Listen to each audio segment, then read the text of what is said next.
Beyond Good and Evil. Chapter 3. The Religious Mood.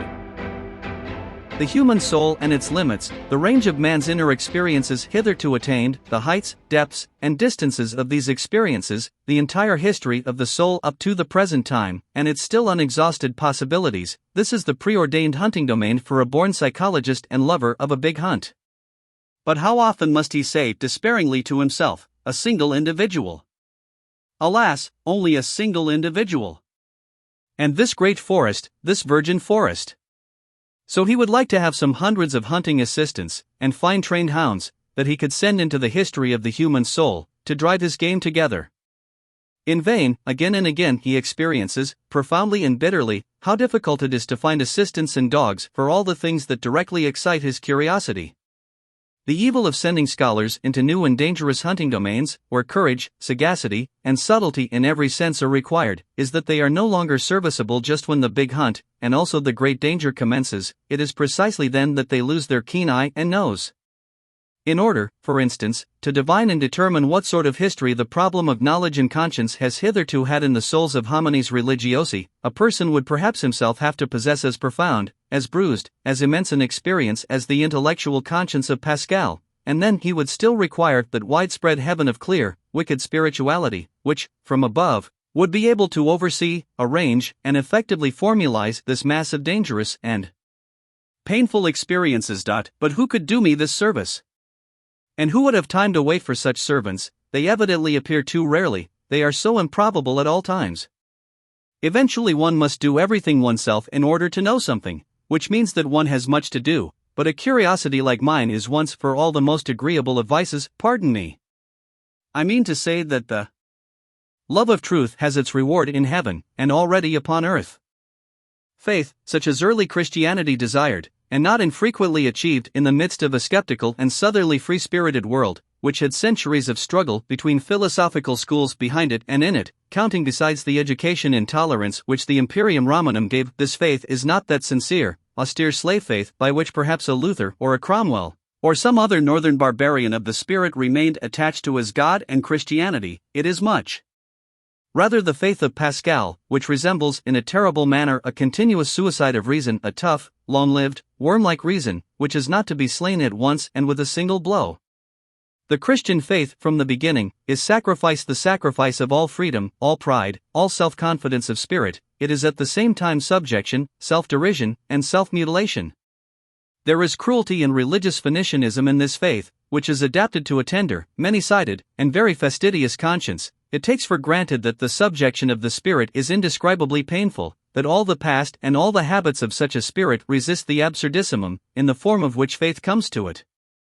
Modern men, with their obtuseness as regards all Christian nomenclature, have no longer the sense for the terribly superlative conception which was implied to an antique taste by the paradox of the formula, God on the cross. Hitherto there had never and nowhere been such boldness in inversion, nor anything at once so dreadful, questioning, and questionable as this formula. It promised a transvaluation of all ancient values. It was the Orient, the profound Orient. It was the Oriental slave who thus took revenge on Rome and its noble, like-minded toleration, on the Roman Catholicism of non-faith, and it was always not the faith, but the freedom from the faith, the half-stoical and smiling indifference to the seriousness of the faith, which made the slaves indignant at their masters and revolt against them. Enlightenment causes revolt, for the slave desires the unconditioned. He understands nothing but the tyrannous, even in morals. He loves as he hates, without nuance, to the very depths, to the point of pain, to the point of sickness. His many hidden sufferings make him revolt against the noble taste which seems to deny suffering. The skepticism with regard to suffering, fundamentally only an attitude of aristocratic morality, was not the least of the causes, also, of the last great slave insurrection which began with the French Revolution. Wherever the religious neurosis has appeared on the earth so far, we find it connected with three dangerous prescriptions as to regimen, solitude, fasting, and sexual abstinence, but without its being possible to determine with certainty which is cause and which is effect, or if any relation at all of cause and effect exists there. This latter doubt is justified by the fact that one of the most regular symptoms among savage as well as among civilized peoples is the most sudden and excessive sensuality, which then with equal suddenness transforms into penitential paroxysms, world renunciation, and will renunciation, both symptoms perhaps explainable as disguised epilepsy? But nowhere is it more obligatory to put aside explanations around no other type has there grown such a mass of absurdity and superstition, no other type seems to have been more interesting to men and even to philosophers. Perhaps it is time to become just a little indifferent here, to learn caution, or, better still, to look away, to go away. Yet in the background of the most recent philosophy, that of Schopenhauer, we find almost as the problem in itself, this terrible note of interrogation of the religious crisis and awakening. How is the negation of will possible? How is the same possible? That seems to have been the very question with which Schopenhauer made a start and became a philosopher. And thus it was a genuine Schopenhauerian consequence that his most convinced adherent, perhaps also his last, as far as Germany is concerned, namely, Richard Wagner, should bring his own lifework to an end just here, and should finally put that terrible and eternal type upon the stage as Kundry, type Viku, and as it loved and lived, at the very time that the mad doctors in almost all European countries had an opportunity to study the type close at hand, wherever the religious neurosis, or as I call it, the religious mood, made its latest epidemical outbreak and display as the Salvation Army, if it be a question, however, as to what has been so extremely interesting to men of all sorts and all ages, and even to philosophers, in the whole phenomenon of the saint, it is undoubtedly the appearance of the miraculous therein, and namely, the immediate succession of opposites, of states of the soul regarded as morally antithetical. It was believed here to be self-evident that a bad man was all at once turned into a saint, a good man. The hitherto existing psychology was wrecked at this point. Is it not possible it may have happened principally because psychology had placed itself under the dominion of morals, because it believed in oppositions of moral values, and saw, read, and interpreted these oppositions into the text and facts of the case? What? Miracle only an error of interpretation? A lack of philology? It seems that the Latin races are far more deeply attached to their Catholicism than we Northerners are to Christianity generally, and that consequently unbelief in Catholic countries means something quite different from what it does among Protestants, namely, a sort of revolt against the spirit of the race, while with us it is rather a return to the spirit, or non-spirit, of the race. We Northerners undoubtedly derive our origin from barbarous races. Even as regards our talents for religion, we have poor talents for it. One may make an exception in the case of the Celts, who have theretofore furnished also the best soil for Christian infection in the North. The Christian ideal blossomed forth in France as much as ever the pale sun of the North would allow it. How strangely pious for our taste are still these later French skeptics, whenever there is any Celtic blood in their origin. How Catholic, how un-German does Auguste Comte's sociology seem to us, with the Roman logic of its instincts. How Jesuitical, that amiable and shrewd Cicerone of Port Royal, Saint Beuve, in spite of all his hostility to Jesuits. And even Ernest Renan, how inaccessible to us Northerners does the language of such a Renan appear, in whom every instant the merest touch of religious thrill throws his refined voluptuous and comfortably couching soul off its balance. Let us repeat after him these fine sentences, and what wickedness and haughtiness is immediately aroused by way of answer in our probably less beautiful but harder souls, that is to say, in our more German souls. Dyson's Dank Hardiman KLA Religion ESTUN Projuit d'il Home Normal, QUIL Home EST Lib plus Don Leviare Quant IL EST Lib plus Religiuity Lib plus Assure d'une Destiny Infini. C'est quand il est bon qu'ul vut KLA vertu correspond à un ordre eternal, c'est quand il contemple les choses d'une manière désintéressée qu'ul trouve la mort révoltant et absurde. Comment n'est pas supposer que c'est dans ces moments là qu'il home void le mieux? These sentences are so extremely antipodal to my ears and habits of thought, that in my first impulse of rage on finding them, I wrote on the margin, "Les nécessaires religieuses par excellence." Until in my later rage I even took a fancy to them, these sentences with their truth absolutely inverted. It is so nice and such a distinction to have one's own antipodes. That which is so astonishing in the religious life of the ancient Greeks is the irrestrainable stream of gratitude which it pours forth. It is a very superior kind of man who takes such an attitude towards nature and life. Later on, when the populace got the upper hand in Greece, fear became rampant also in religion, and Christianity was preparing itself. The passion for God, there are churlish, honest-hearted, and importunate kinds of it, like that of Luther. The whole of Protestantism lacks the southern delicatezza. There is an oriental exaltation of the mind in it, like that of an undeservedly favored or elevated slave, as in the case of St. Augustine, for instance, who lacks in an offensive manner all nobility in bearing and desires. There is a feminine tenderness and sensuality in it, which modestly and unconsciously longs for a unio mystica et physica, as in the case of Madame de Guyon. In many cases it appears, curiously enough, as the disguise of a girl's or youth's puberty, here and there even as the hysteria of an old maid, also as her last ambition. The Church has frequently canonized the woman in such a case. The mightiest men have hitherto always bowed reverently before the saint, as the enigma of self-subjugation and utter voluntary privation. Why did they thus bow? They divined in him, and as it were behind the questionableness of his frail and wretched appearance, the superior force which wished to test itself by such a subjugation, the strength of will, in which they recognized their own strength and love of power, and knew how to honor it. They honored something in themselves when they honored the saint. In addition to this, the contemplation of the saint suggested to them a suspicion. Such an enormity of self-negation and antinaturalness will not have been coveted for nothing, they have said, inquiringly. There is perhaps a reason for it, some very great danger, about which the ascetic might wish to be more accurately informed through his secret interlocutors and visitors? In a word, the mighty ones of the world learned to have a new fear before him. They divined a new power, a strange, still unconquered enemy. It was the will to power which obliged them to halt before the saint. They had to question him. In the Jewish Old Testament, the book of divine justice, there are men, things, and sayings on such an immense scale that Greek and Indian literature has nothing to compare with it. One stands with fear and reverence before those stupendous remains of what man was formerly, and one has sad thoughts about old Asia and its little outpushed peninsula Europe, which would like, by all means, to figure before Asia as the progress of mankind. To be sure, he who is himself only a slender, tame house animal, and knows only the wants of a house animal, like our cultured people of today, including the Christians of cultured Christianity, need neither be amazed nor even sad amid those ruins. The taste for the Old Testament is a touchstone with respect to great and small. Perhaps you will find that the New Testament, the book of grace, still appeals more to his heart. There is much of the odor of the genuine, tender, stupid bedesman and petty soul in it.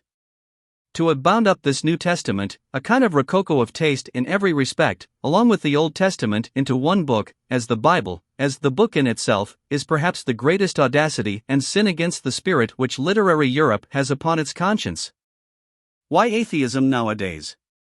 The Father in God is thoroughly refuted, equally so the judge, the rewarder. Also is free will. He does not hear, and even if he did, he would not know how to help. The worst is that he seems incapable of communicating himself clearly. Is he uncertain? This is what I have made out, by questioning and listening at a variety of conversations, to be the cause of the decline of European theism. It appears to me that though the religious instinct is in vigorous growth, it rejects the theistic satisfaction with profound distrust. What does all modern philosophy mainly do? Since Descartes, and indeed more in defiance of him than on the basis of his procedure, an attentat has been made on the part of all philosophers on the old conception of the soul, under the guise of a criticism of the subject and predicate conception, that is to say, an attentat on the fundamental presupposition of Christian doctrine. Modern philosophy, as epistemological skepticism, is secretly or openly anti-Christian, although, for keener ears, be it said, by no means anti-religious. Formerly, in effect, one believed in the soul as one believed in grammar and the grammatical subject. One said, I is the condition, think is the predicate, and is conditioned to think is an activity for which one must suppose a subject as cause. The attempt was then made, with marvelous tenacity and subtlety, to see if one could not get out of this net, to see if the opposite was not perhaps true. Think the condition, and I the conditioned, I, therefore, only a synthesis which has been made by thinking itself. Kant really wished to prove that, starting from the subject could not be proved, nor the object either. The possibility of an apparent existence of the subject, and therefore of the soul, may not always have been strange to him, the thought which once had an immense power on earth as the Vedanta philosophy. There is a great ladder of religious cruelty, with many rounds, but 3 of these are the most important. Once on a time men sacrificed human beings to their God, and perhaps just those they loved the best. To this category belong the firstling sacrifices of all primitive religions, and also the sacrifice of the Emperor Tiberius in the Mitra grotto on the island of Capri, that most terrible of all Roman anachronisms. Then, during the moral epoch of mankind, they sacrificed to their God the strongest instincts they possessed, their nature. This festal joy shines in the cruel glances of ascetics and antinatural fanatics. Finally, what still remained to be sacrificed? Was it not necessary in the end for men to sacrifice everything comforting, holy, healing, all hope, all faith in hidden harmonies, in future blessedness and justice? Was it not necessary to sacrifice God Himself, and out of cruelty to themselves to worship stone, stupidity, gravity, fate, nothingness? To sacrifice God for nothingness, this paradoxical mystery of the ultimate cruelty has been reserved for the rising generation. We all know something thereof already. Whoever, like myself, prompted by some enigmatical desire, has long endeavored to go to the bottom of the question of pessimism and free it from the half-Christian, half-German narrowness and stupidity in which it has finally presented itself to this century, namely, in the form of Schopenhauer's philosophy. Whoever, with an Asiatic and super-Asiatic eye, has actually looked inside, and into the most world-renouncing of all possible modes of thought beyond good and evil, and no longer like Buddha and Schopenhauer, under the dominion and delusion of morality, whoever has done this, has perhaps just thereby, without really desiring it, opened his eyes to behold the opposite ideal, the ideal of the most world-approving, exuberant, and vivacious man, who has not only learned to compromise and arrange with that which was and is, but wishes to have it again as it was and is, for all eternity, insatiably calling out to capo, not only to himself, but to the whole piece and play, and not only the play, but actually to him who requires the play and makes it necessary, because he always requires himself anew and makes himself necessary to what? And this would not be circulus viciosus deus? The distance, and as it were the space around man, grows with the strength of his intellectual vision and insight, his world becomes profounder, new stars, new enigmas, and notions are ever coming into view. Perhaps everything on which the intellectual eye has exercised its acuteness and profundity has just been an occasion for its exercise, something of a game, something for children in childish minds.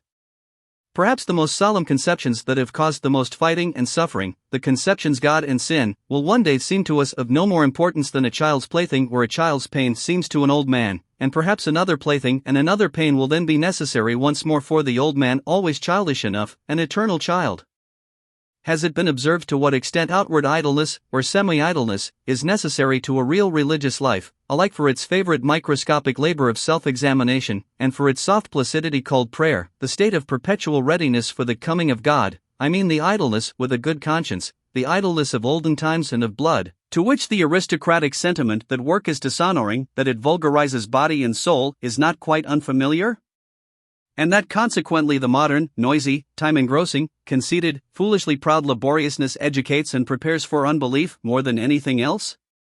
Among these, for instance, who are at present living apart from religion in Germany, I find free thinkers of diversified species and origin, but above all a majority of those in whom laboriousness from generation to generation has dissolved the religious instincts, so that they no longer know what purpose religions serve, and only note their existence in the world with a kind of dull astonishment.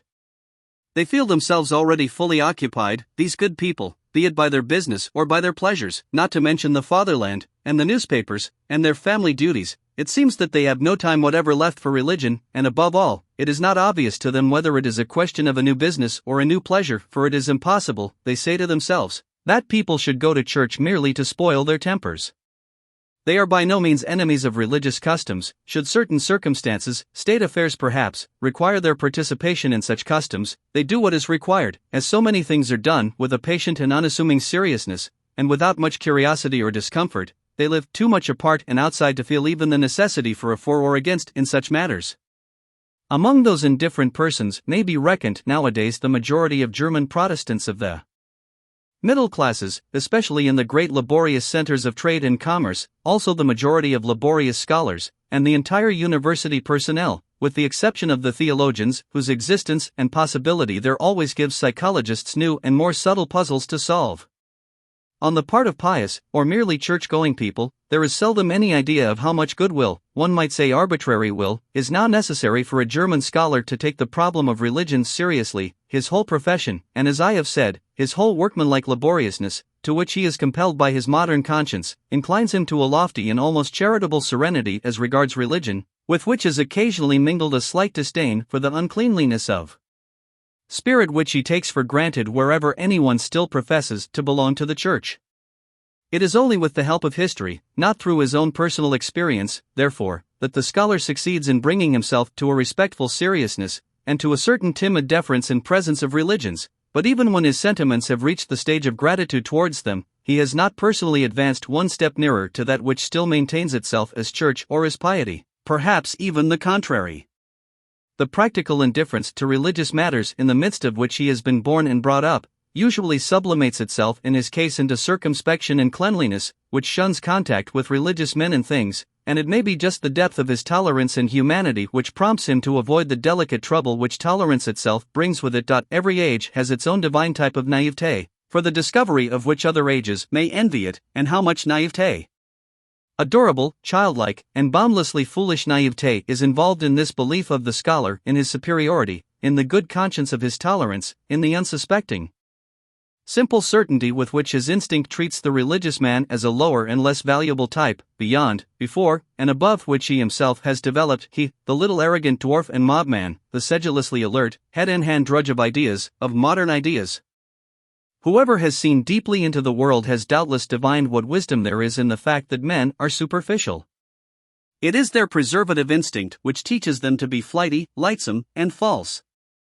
Here and there one finds a passionate and exaggerated adoration of pure forms in philosophers as well as in artists. It is not to be doubted that whoever has need of the cult of the superficial to that extent, has at one time or another made an unlucky dive beneath it.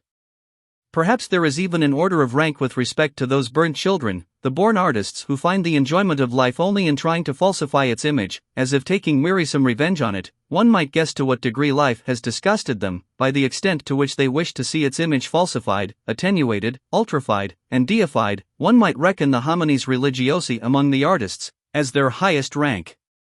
It is the profound, suspicious fear of an incurable pessimism which compels whole centuries to fasten their teeth into a religious interpretation of existence, the fear of the instinct which divines that truth might be attained too soon, before man has become strong enough, hard enough, artist enough. Piety, the life in God, regarded in this light, would appear as the most elaborate and ultimate product of the fear of truth, as artist adoration and artist intoxication in presence of the most logical of all falsifications, as the will to the inversion of truth, to untruth at any price. Perhaps there has hitherto been no more effective means of beautifying man than piety. By means of it man can become so artful, so superficial, so iridescent, and so good, that his appearance no longer offends. To love mankind for God's sake, this has so far been the noblest and remotest sentiment to which mankind has attained. That love to mankind, without any redeeming intention in the background, is only an additional folly and brutishness, that the inclination to this love has first to get its proportion, its delicacy, its gram of salt and sprinkling of ambergris from a higher inclination. Whoever first perceived and experienced this, however his tongue may have stammered as it attempted to express such a delicate matter, let him for all time be holy and respected, as the man who has so far flown highest and gone astray in the finest fashion. The philosopher, as we free spirits understand him as the man of the greatest responsibility, who has the conscience for the general development of mankind, will use religion for his disciplining and educating work, just as he will use the contemporary political and economic conditions. The selecting and disciplining influence, destructive, as well as creative and fashioning, which can be exercised by means of religion is manifold and varied, according to the sort of people placed under its spell and protection. For those who are strong and independent, destined and trained to command, in whom the judgment and skill of a ruling race is incorporated, religion is an additional means for overcoming resistance in the exercise of authority as a bond which binds rulers and subjects in common, betraying and surrendering to the former the conscience of the latter, their inmost heart, which would fain escape obedience. And in the case of the unique natures of noble origin, if by virtue of superior spirituality they should incline to a more retired and contemplative life, reserving to themselves only the more refined forms of government, over chosen disciples or members of an order, religion itself may be used as a means for obtaining peace from the noise and trouble of managing grosser affairs, and for securing immunity from the unavoidable filth of all political agitation. The Brahmins, for instance, understood this fact. With the help of a religious organization, they secured to themselves the power of nominating kings for the people, while their sentiments prompted them to keep apart and outside, as men with a higher and superregal mission. At the same time, religion gives inducement and opportunity to some of the subjects to qualify themselves for future ruling and commanding the slowly ascending ranks and classes, in which, through fortunate marriage customs, volitional power and delight in self-control are on the increase. To them religion offers sufficient incentives. and temptations to aspire to higher intellectuality, and to experience the sentiments of authoritative self-control, of silence, and of solitude. Asceticism and Puritanism are almost indispensable means of educating and ennobling a race which seeks to rise above its hereditary baseness and work itself upwards to future supremacy. And finally, to ordinary men, to the majority of the people, who exist for service and general utility, and are only so far entitled to exist, religion gives invaluable contentedness with their lot and condition, peace of heart, ennoblement of obedience, additional social happiness and sympathy, with something of transfiguration and embellishment, something of justification of all the commonplaceness, all the meanness, all the semi-animal poverty of their souls. Religion, together with the religious significance of life, sheds sunshine over such perpetually harassed men, and makes even their own aspect endurable to them. It operates upon them as the Epicurean philosophy usually operates upon sufferers of a higher order, in a refreshing and refining manner, almost turning suffering to account, and in the end even hallowing and vindicating it. There is perhaps nothing so admirable in Christianity and Buddhism as their art of teaching even the lowest to elevate themselves by piety to a seemingly higher order of things, and thereby to retain their satisfaction with the actual world in which they find it difficult enough to live, this very difficulty being necessary. To be sure, to make also the bad counter-reckoning against such religions, and to bring to light their secret dangers, the cost is always excessive and terrible when religions do not operate as an educational and disciplinary medium in the hands of the philosopher, but rule voluntarily in parmountly, when they wish to be the final end, and not a means along with other means. Among men, as among all other animals, there is a surplus of defective, diseased, degenerating, infirm, and necessarily suffering individuals. The successful cases, among men also, are always the exception, and in view of the fact that man is the animal not yet properly adapted to his environment, the rare exception.